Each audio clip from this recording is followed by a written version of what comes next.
Alors vous êtes avec nous en direct, en duplex de Rabat. Et avec vous, nous allons revenir sur la célébration du centenaire de l'armistice de la Première Guerre mondiale. Hier, plus de 70 chefs d'État se sont souvenus de cette guerre qui a fait plus de 18 millions de morts, on le rappelle. Plus de 9 millions de militaires sont ainsi tombés au combat.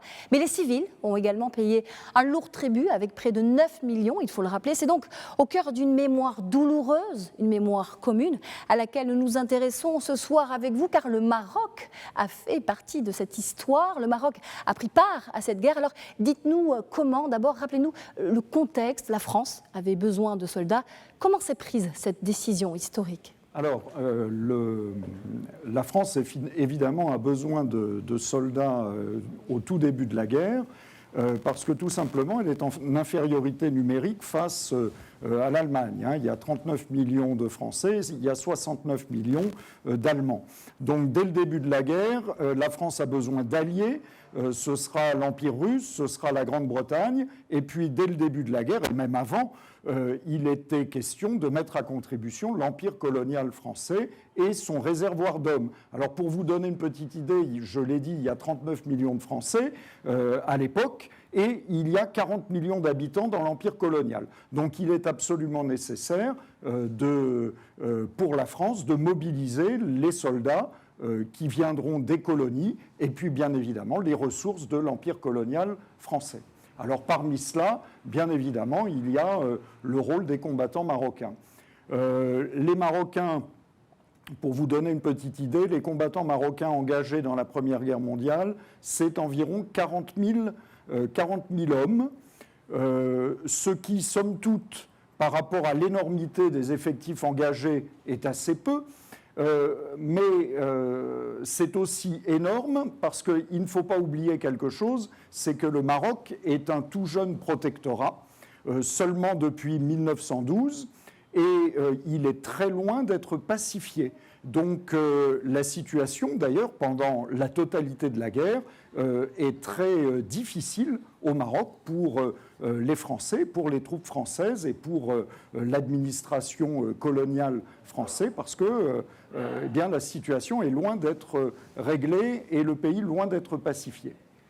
Alors, Anna, frère d'armes marocain dans les deux guerres, c'est le titre du livre que vous avez écrit avec Christophe Touron. Comment est-ce que votre ouvrage aborde-t-il justement ce pan de l'histoire ? Quels étaient vos objectifs alors lorsque vous avez décidé de l'écrire ? Alors, c'est le fruit d'un travail pédagogique mené avec des élèves du lycée Lyautey, donc de Casablanca, pendant plusieurs années. Et donc, il n'y a pas eu que ce livre, il y a eu des expositions, il y a eu des recherches qui ont été faites avec les élèves.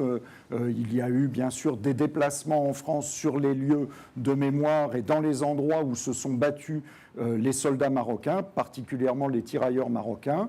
Le but de cet ouvrage, c'était bien évidemment de faire connaître une histoire qui est restée trop longtemps méconnue des deux côtés de la Méditerranée, à la fois en France et aussi au Maroc, et puis aussi de rendre hommage à ces soldats, tout en essayant de faire une histoire à hauteur d'homme, où on parle bien sûr de l'engagement, du contexte historique, des grandes batailles, mais où on essaie de voir aussi un petit peu le vécu de ces soldats et l'expérience que cela a pu représenter pour eux, que de quitter leur pays, que de quitter les montagnes du Maroc pour venir se battre dans un pays dont ils ignoraient tout et qui n'était pas le leur.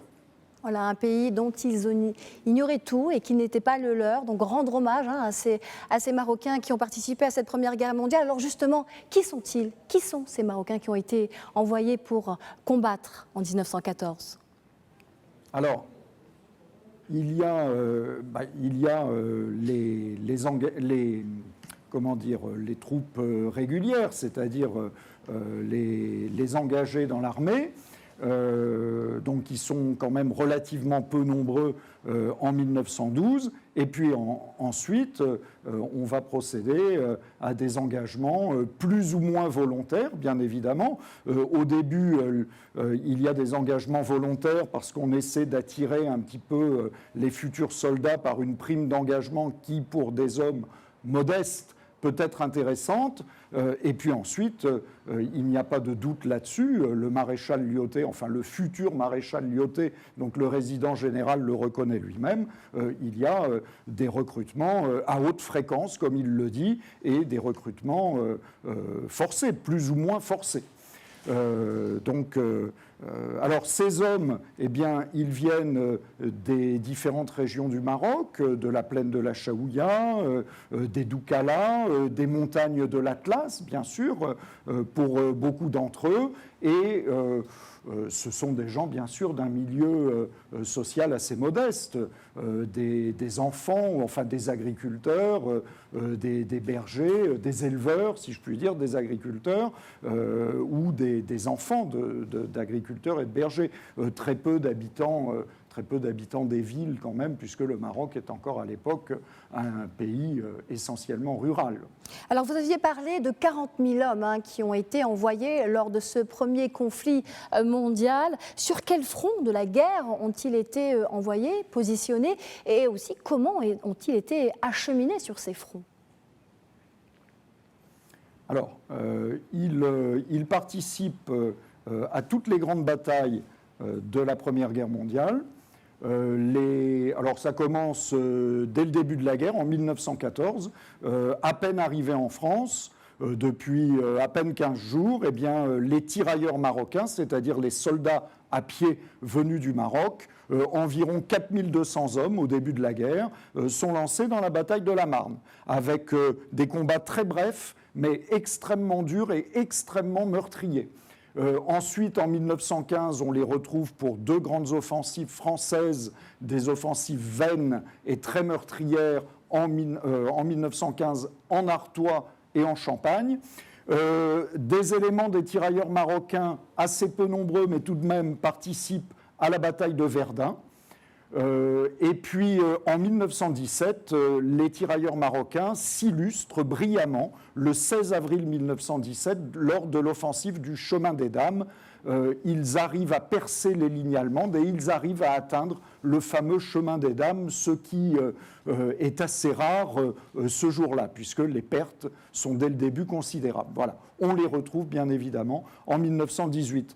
Pour les cavaliers marocains qu'on appelle les spahis marocains, ils combattent, ils sont environ un millier à arriver en France fin août, début septembre 1914, et eux, ils vont combattre d'abord en France jusqu'à la fin de 1916, et ensuite ils vont rejoindre l'armée d'Orient qui se bat dans les Balkans. Ils débarquent début 1917 à Salonique, en Grèce, et ils vont rester jusqu'à la fin de la guerre dans cette région-là, dans le nord de la Grèce, dans l'est de l'Albanie, dans ce qui est aujourd'hui la Macédoine, et ils vont se livrer à des combats très difficiles dans les montagnes, dans des zones extrêmement montagneuses, avec un climat très difficile. Et en 1918, ils participent à la remontée vers le nord. Il rentre dans l'Empire d'Autriche-Hongrie et il participe, avec d'autres troupes, bien évidemment, à l'effondrement de l'Empire d'Autriche-Hongrie. Alors, pour répondre à votre deuxième question, ils sont acheminés en France à partir... Alors, il y en a qui partent, il y a des tirailleurs marocains qui étaient au centre du Maroc et qui partent plutôt de l'Algérie, d'Oran, qui rejoignent l'Algérie, et puis d'autres qui vont partir de Casablanca, de Rabat et de Média. Alors, l'embarquement est parfois un petit peu difficile parce qu'on est en 1914, le port de Casablanca n'en est encore qu'à son embryon, et donc les gros bateaux de haute mer attendent au large, et ce sont de gigantesques barques en bois qui font la navette entre la côte et les gros bateaux, et c'est pas très facile parce qu'entre autres, il y a la barre à passer et on n'est pas toujours très sûr de l'horaire d'arrivée des bateaux qui sont annoncés. Voilà. Ensuite, bien évidemment, ils arrivent à Bordeaux. Oui. Merci beaucoup pour toutes ces informations. Une dernière question qui nous tient à cœur. Vous nous avez donné beaucoup d'informations, beaucoup de précisions.